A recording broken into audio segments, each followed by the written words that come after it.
பாமக இளைஞரணி தலைவர் பதவியிலிருந்து முகுந்தன் விலகினார். பாமக இளைஞரணி தலைவர் பதவியிலிருந்து விலகுவதாக முகுந்தன் அறிவித்துள்ளார். சொந்த காரணங்களுக்காக பாமக இளைஞரணி தலைவர் பதவியிலிருந்து விலகுவதாக முகுந்தன் அறிவித்துள்ளார்.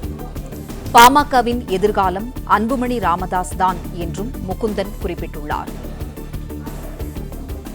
பாமக இளைஞரணி தலைவர் பதவியிலிருந்து விலகுவதாக முகுந்தன் அறிவித்துள்ளார். சொந்த காரணங்களுக்காக பாமக இளைஞர் அணி தலைவர் பதவியிலிருந்து விலகுவதாகவும் பாமகவின் எதிர்காலம் அன்புமணி ராமதாஸ் தான் என்றும் முகுந்தன் குறிப்பிட்டுள்ளார்.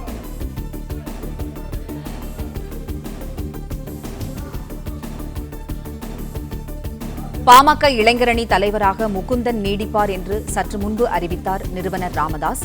பாமக நிறுவனர் ராமதாஸ் அறிவித்த 1 மணி நேரத்திற்குள்ளாக பதவியில் நீடிக்க இயலாது என முகுந்தன் கடிதம் கொடுத்துள்ளார்.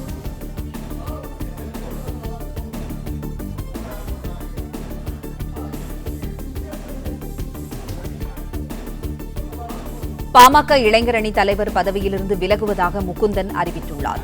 சொந்த காரணங்களுக்காக பாமக இளைஞரணி தலைவர் பதவியிலிருந்து விலகுவதாக முகுந்தன் அறிவித்துள்ளார். பாமகவின் எதிர்காலம் அன்புமணி ராமதாஸ் தான் என்றும் முகுந்தன் குறிப்பிட்டுள்ளார். பாமக இளைஞரணி தலைவராக முகுந்தன் நீடிப்பார் என்று நிறுவனர் ராமதாஸ் அறிவித்துள்ள நிலையில் பாமக நிறுவனர் ராமதாஸ் அறிவித்த 1 மணி நேரத்திற்குள்ளாக பதவியில் நீடிக்க இயலாது என முகுந்தன் கடிதம் கொடுத்துள்ளார். செய்தியாளர் ராஜகுமரன் இணைப்பில் இருக்கிறார். ராஜகுமரன், வணக்கம். பாமக இளைஞரணி தலைவர் பதவியிலிருந்து விலகுவதாக முகுந்தன் அறிவித்துள்ளார். விவரங்களை சொல்லுங்க. பாமகவில் மருத்துவர் ராமதாஸ் மற்றும் ராமதாஸ் இடையிலான மோதலுக்கு மைய காரணமாக அமைந்த முகுந்தன் தற்பொழுது தான் வகித்து வந்த பொறுப்பிலிருந்து, அதாவது ராமதாஸால் தனக்கு கொடுக்கப்பட்ட இளைஞரணி தலைவர் என்ற பொறுப்பிலிருந்து விலகுவதாக ஒரு திடீர் முடிவினை அறிவிப்பாக வெளியிட்டிருக்கின்றார். மருத்துவர் அன்புமணி ராமதாஸை பாட்டாளி மக்கள் கட்சியினுடைய தலைவராக குறிப்பிட்டு அவர் இந்த கடிதத்தை அனுப்பியிருக்கின்றார். ராமதாஸை பொறுத்தவரை முகுந்தன் தொடர்ந்து பாட்டாளி மக்கள் கட்சியினுடைய இளைஞரணி தலைவராக தொடர்ந்து கொண்டிருக்கின்றார் என்ற ஒரு தகவலை சற்று முன்பாகத்தான் தைலாபுரம் தோட்டத்தில் இருந்து பதிவு செய்திருந்தார். அது மட்டுமல்லாமல் அன்புமணி ராமதாஸ் செயல் தலைவராகவே தற்போது வரை நீடித்துக் கொண்டிருக்கின்றார் என்ற கருத்தையும் சற்று முன்பாக ராமதாஸ் கூறியிருந்தார். இந்த நிலையில்தான் ராமதாஸால் இளைஞரணி தலைவராக அறிவிப்பு செய்யப்பட்டிருந்த முகுந்தன் பரசுராமன் பாமகவின் தலைவராக அன்புமணி ராமதாஸை குறிப்பிட்டு தன்னுடைய விலகல் கடிதத்தை அனுப்பியிருக்கின்றார். பாட்டாளி இளைஞர் சங்கம் என்று அழைக்கப்படக்கூடிய பாமகவினுடைய இளைஞரணி பொறுப்பில் மாநில தலைவராக நியமனம் செய்யப்பட்டிருந்த அவர் தற்பொழுது அந்த பொறுப்பில் இருந்து விலகிக் கொள்வதாக கூறியிருக்கின்றார். அதே நேரம் அன்புமணி ராமதாஸ் ஆகிய தாங்கள்தான் எங்கள் எதிர்காலம் என்ற உணர்வுடன் தொடர்ந்து கட்சி பணியாற்றுவேன் என்று உறுதியளிக்கின்றேன் என்ற கருத்தையும் இந்த கடிதத்திலே முகுந்தன் பதிவு செய்திருக்கின்றார். இதன் மூலமாக முகுந்தன் சொல்ல வருவது, எந்த பொறுப்பிலும் நான் இல்லை, ஆனால் பாமகவில் நான் இருக்கிறேன் என்ற தகவலை அன்புமணிக்கு பதிவு செய்திருக்கின்றார் என்றுதான் அரசியல் ரீதியாக பார்க்க முடிகின்றது. அதன்படி அவருடைய கடிதத்திலே ஐயா வணக்கம் என்று அன்புமணி ராமதாஸ் அவர்களை குறிப்பிட்டு பாட்டாளி மக்கள் கட்சியின் இளைஞர் அணியான பாட்டாளி இளைஞர் சங்கத்தின் தலைவராக கடந்த ஆண்டு டிசம்பர் மாதம் 28ஆம் தேதி நான் நியமிக்கப்பட்டேன். சொந்த காரணங்களுக்காக அந்த பொறுப்பிலிருந்து விலகிக் கொள்கிறேன். மருத்துவர் ஐயா அவர்கள்தான் என்றென்றும் எனது குலதெய்வம். மருத்துவர் அன்புமணி ராமதாஸ் ஆகிய தாங்கள்தான் எங்கள் எதிர்காலம் என்ற உணர்வுடன் தொடர்ந்து பாமகவில் கட்சி பணியாற்றுவேன் என்று உறுதி அளிக்கின்றேன். தங்கள் உண்மையுடன் முகுந்தன் பரசுராமன் என்று குறிப்பிட்டு இந்த விலகல் கடிதத்தை முகுந்தன் வழங்கியிருக்கின்றார். பாமகவில் இன்று காலை முதலே அதிரடியாக பல திருப்பங்கள் ஏற்பட்டு கொண்டிருக்கின்றன.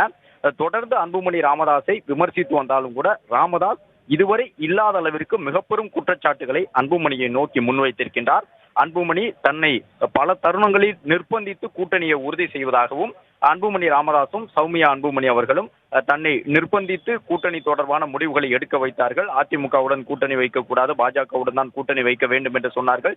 பாமகவின் நிறுவனரான தன்னை கண்கலங்க செய்து விட்டார்கள். கட்சியின் கூட்டங்களில் பங்கேற்க முடியாதபடி என்னை செய்து விட்டார்கள். நான் கட்சி செயல்படக்கூடிய மாவட்டங்களில் நிர்வாகிகளை சந்திக்க முற்பட்டாலும் அதற்கு தடை ஏற்படுத்தினார்கள்.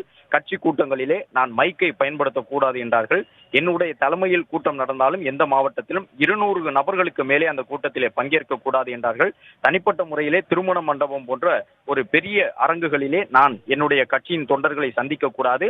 பிற ஊர்களுக்கு சென்றால் ஹோட்டலில் அறை எடுத்து தங்கி அந்த அறைக்குத்தான் நிர்வாகிகளை வரவழைத்து சந்திக்க வேண்டும் என்று நிறுவனராகிய எனக்கு கட்டுப்பாடு விதித்தார்கள். பல தருணங்களில் என்னை கண்கலங்க செய்து விட்டார்கள். 94,000 கிராமங்களுக்கு நடந்து சென்று கட்சியை உருவாக்கிய நான் இன்று செயல்பட முடியாத நிலைக்கு தள்ளப்பட்டிருக்கின்றேன் என்கின்ற ஒரு விமர்சனத்தை அன்புமணியின் மீது ராமதாஸ் சுமத்தியிருந்தார். அதன் தொடர்ச்சியாகத்தான் தற்பொழுது முகுந்தனுடைய இந்த விலகல் கடிதமும் வெளியாகி இருக்கின்றது.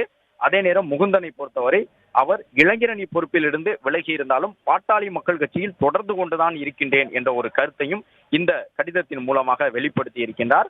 மருத்துவர் அன்புமணி ராமதாஸை பாமகவின் தலைவர் என்று அவர் குறிப்பிட்டிருக்கின்றார்.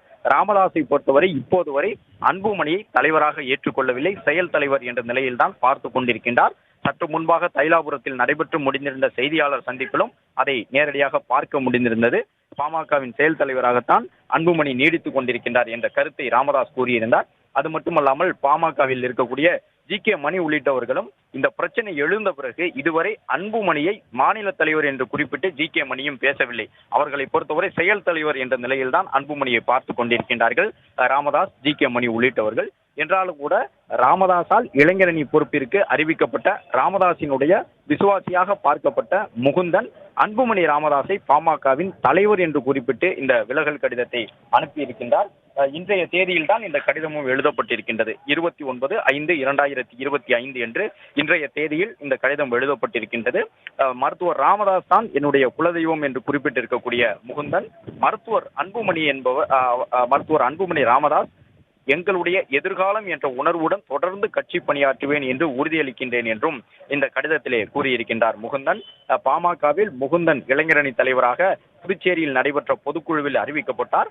அப்பொழுது மேடையிலேயே அன்புமணிக்கும் ராமதாஸுக்கும் இடையில் கடும் வாத பிரதிவாதங்கள் எழுந்தன. ஒருவர் போக ஒருவர் மாறி மாறி மைக் முன்பாக நின்று அந்த கருத்துக்களை எல்லாம் பதிவு செய்திருந்தார்கள். மைக்கை கையிலே எடுத்து அன்புமணியும் ராமதாசும் நேரடியாக வாக்குவாதத்தில் ஈடுபட்டார்கள். முகுந்தனை இளைஞரணி தலைவராக நியமனம் செய்வதற்கு கடுமையான எதிர்ப்பினை அன்புமணி பதிவு செய்திருந்தார். அன்புமணியின் எதிர்ப்பின் காரணமாகவே முகுந்தன் இளைஞரணி தலைவராக வந்த பிறகும் முறையாக கட்சி ரீதியாக அவரால் செயல்பட முடியவில்லை என்ற கருத்தை எல்லாம் பாமகவில் இருக்கக்கூடிய ராமதாஸினுடைய ஆதரவாளர்கள் தொடர்ந்து கூறி வந்தார்கள். அது மட்டுமல்லாமல் முகுந்தனுடைய நியமனத்திற்கு எதிராக அன்புமணி எப்படியெல்லாம் செயல்பட்டார் என்ற ஒரு கருத்தை சற்று முன்பாக தைலாபுரம் தோட்டத்திலே மருத்துவர் ராமதாசும் பதிவு செய்திருந்தார். இளைஞரணி தலைவர் பொறுப்பிற்கு ஜி.கே. மணியினுடைய மகன் தமிழ்குமரனை கொண்டு வருவதற்கு நான் முயற்சி செய்தேன். ஆனால் தமிழ்குமரனுக்கு அந்த கடிதம் வழங்கப்பட்ட பிறகு அந்த கடிதத்தை கிழித்து எறிய வேண்டும் என்று அன்புமணி எச்சரிக்கை கொடுத்து விட்டார். எனவே தமிழ்குமரன் இளைஞரணி பொறுப்புக்கு வர முடியவில்லை. முகுந்தனை இளைஞரணி தலைவராக நியமித்த பொழுதும் அந்த நியமனத்தை ஏற்றுக்கொள்ள மறுத்தார் அன்புமணி என்ற கருத்தை ராமதாஸ் சொல்லியிருந்தார். தற்பொழுது முகுந்தன் அந்த தலைமை பொறுப்பிலிருந்து விலகி இருக்கின்றார். பிளே ஸ்டோர் மற்றும் ஆப் ஸ்டோரில் இருந்து பாலிமர் செயலியை QR கோடு மூலம் பதிவிறக்கம் செய்யுங்கள். செய்திகளை உடனுக்குடன் பெறுங்கள்.